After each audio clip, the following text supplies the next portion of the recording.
High above the plains, on top of the mountain in Sitio Bayabas, Bonacao, San Fernando, Bukidnon, lives a community rich in spirit but poor in resources.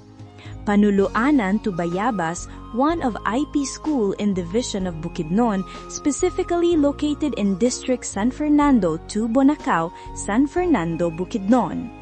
This community is belong to Tiguahanon Manobo Indigenous Cultural Community or ICC. For these children, the path to school is a testament to their hunger for knowledge. Maupian masalong kanta olin. I am Ms. Tisa J. Magbuyo, one of the IP teacher in Panuluanan to Bayabas. Ang pinaka-challenge diari kung magtudloy ka sa mga IP nga mga bata is that ang imuhag yung learning environment, which is our classroom nga maestra. Kaya nga no, kuan man gud sa una amo ang room, bati kay siya kuan, bati gid siya kay di siya good for learning environment. Kanang magtudlo mi nga buslot ang ato, buslot ang kanang mga dingding, and at the same time as teacher. Mapil yun nimo nga lisod na gani ang mga estudyante. Bisag lisod mo tudlo mi with passion, with dedication, with love and patience sa mga bata kay kabalo mi kung unsa lay available nga matudlo sa maestra kanang maka-learn sila with a heart mo na lang pud ang amo ang buhaton as educator. Again, we would like to say thank you very much to the Department of Education and to the GTS and the LGU. Daghan kaayong salamat sa inyong tabang.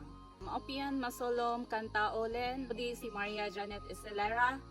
Nagpasalamat sa suporta o pagtabang sa Division of Bukidnon headed by Dr.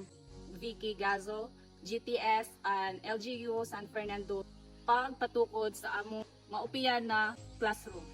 Maupian Aldo Toolin, I am Mr. EDL Payaron, a purely blooded Tiguahanon Manobo in San Fernando, Bukidnon.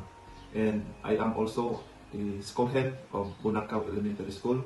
I was assigned in this school way back August 22, 2023. I go directly to the cluster school, which is Panuluanan to Bayabas. Kay ang Panuluanan to Bayabas is quite far from the main school. So I visited there and then I found out na ang Panuluanan to Bayabas is wala siya classroom na standard. Na siya classroom pero kanang gatulok-tulok siya tungod sa buslot ang mga ato, and then ang walling niya is made from the round timber or we call it kuyas-kuyas. So galapos-lapos ragid ang mata sa mga bata kung during sa klase. And then ang mga teachers also is kanang dili gid siya regular na teacher, purely LSA. Learning Support Aid. As a member sa Tiguahanon Manobo ICC, nasakitan ko as school head tungod kay ang nag-suffer akong kaugalingon mismo nga tribo, ng mga kauban ng mga IP learners. So, dito dayon ni isugod ang akong mga plano kung saan ako pagtrabang na matagan ang Sitio Bayabas o disente nga eskwelahan, unique nga eskwelahan para sa ilaha.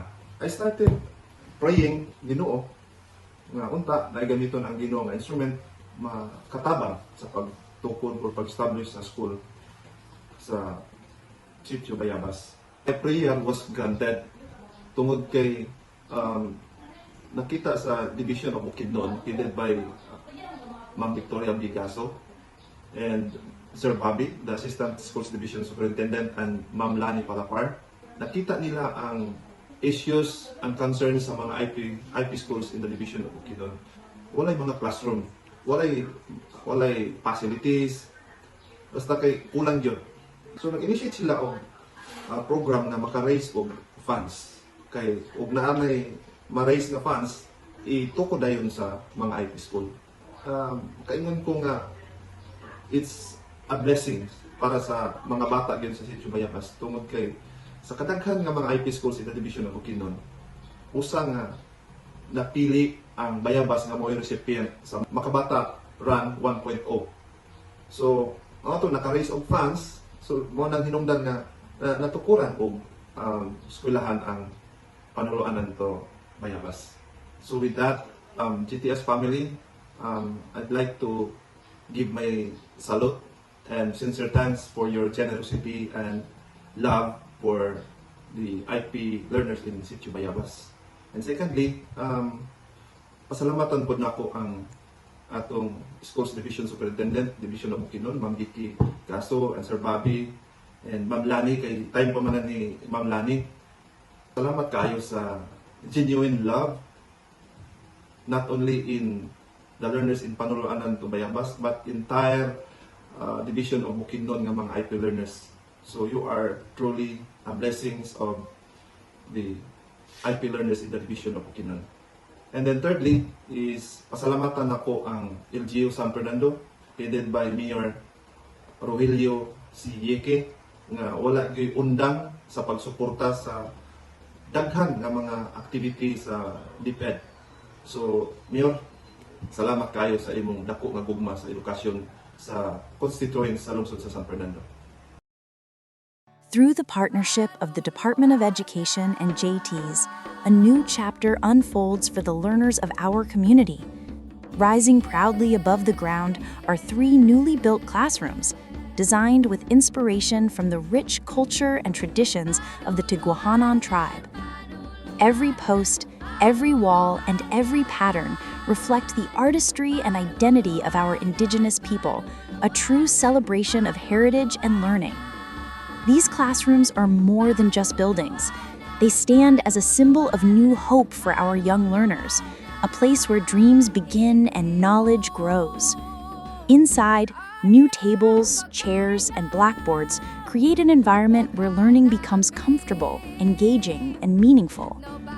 Teachers find new motivation to teach, inspired by a space that values culture, community, and progress. Students, on the other hand, are encouraged to dream bigger, learn deeper, and never be left behind. Together, we build not only classrooms, but also a brighter future where every child, no matter where they come from, has the chance to learn, to grow, and to succeed.